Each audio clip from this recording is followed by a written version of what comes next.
The questioner says, can an illness be caused by magic and or envy? How is that one can envy themselves? And what is the cure if it is from oneself? The Shaykh, may Allah bless him and reward him. So of course, first he confirmed that the reality of magic, sihr, and he said, of course, magic is real, and it is mentioned in the Quran, and he mentioned some of the ayat, as Allah Azza wa Jal mentioned in the Quran, that the shayateen would teach the people sihr, they would teach people magic. And so magic also, the Prophet sallallahu alaihi wasallam mentioned it as one of the 7 destroyers after, or one of them, he mentioned one of them is shirk, associating something with Allah, and he also mentioned magic, which is a major sin and is a kufr, and it takes you out of the folds of Islam, of course.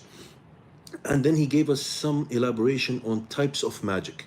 There is magic, as he mentioned, I will try to translate it what I understood, sihr al-sarf, which it divides people. It divides people from others. And sihr al-atf, which brings people together.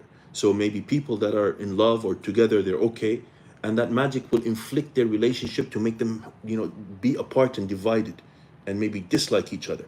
And the opposite's also there, which is a type of magic that brings people together. Maybe they don't like each other, but the magic will bring them to get together. And there's also, he said, magic of illusions, takhil. You think you're seeing something, but you're not seeing anything. And of course, then he mentioned evil eye, al-ain, or we call it the eye, or the evil eye. He explained it a little bit, may Allah bless him and reward him. He said, it is a heat in the self, fin nafs, inside the self, that comes out from the eye, and harms the person in front of him. And he mentioned, of course, the story of the Sahabi, one of the companions, Sahl ibn Hunayf, where he was very white, and he went to bathe or shower or something in a lake or somewhere where there's water, and some of the people saw him, and they started exaggerating in praising his white skin. At the moment, the man fell, and he was very severely ill. And so they came to the Prophet sallallahu alaihi wasallam, and they told him about this. So he was very angry, and he went to the person and said, who do you accuse, or who do you think that has harmed him with the evil eye? So of course they tracked down, or they understood who was that person.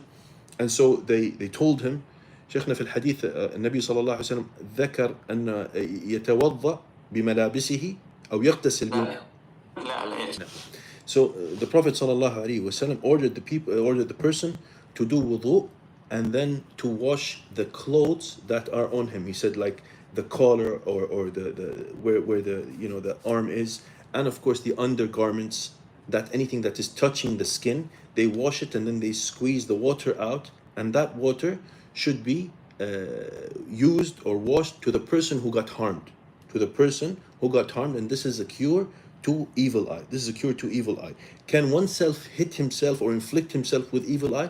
The answer is yes. It's the same concept. So one should say, as even in the hadith, sorry, I forgot to mention, that the Prophet ﷺ said they should say Allahumma barik, oh Allah, put blessings and barakah in such a thing. When you see something that is nice, the evil eye, what is it? When you see something that is nice, that heat comes out and harms it. So one should, when you see something that is nice, or you're impressed with something or someone or an act or whatever it is, that you should say Allahumma barik, oh Allah, put blessings and barakah in that thing. This is what you should say, so you avoid harming anyone with your evil eye, if you have evil eye, or if you have that heat in you.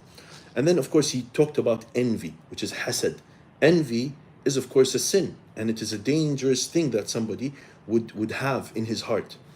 But not every person who is envious, every envious person has an evil eye. But not every person with an evil eye is envious. Because sometimes evil eye can harm someone where just you merely is impressed with something. You like something, and that can have evil eye and can harm others. But the envious person, by default, they also have evil eye, and they can harm others. Of course, the Shaykh, may Allah bless him and reward him, said that the cure to all this is that he should heal himself by the Quran. by the Quran, he should heal himself with the ruqya, the permissible ruqya, all the ways and necessary means of doing ruqya. And as I mentioned before, with the story of Suhail ibn Hunayf, or Sahl ibn Hunayf, afwan, that how you do he does the wudu and wash some of his clothes and then puts the water out, and then the other person would clean himself with it or rubs his body with it. That can, inshallah, be sufficient. Now.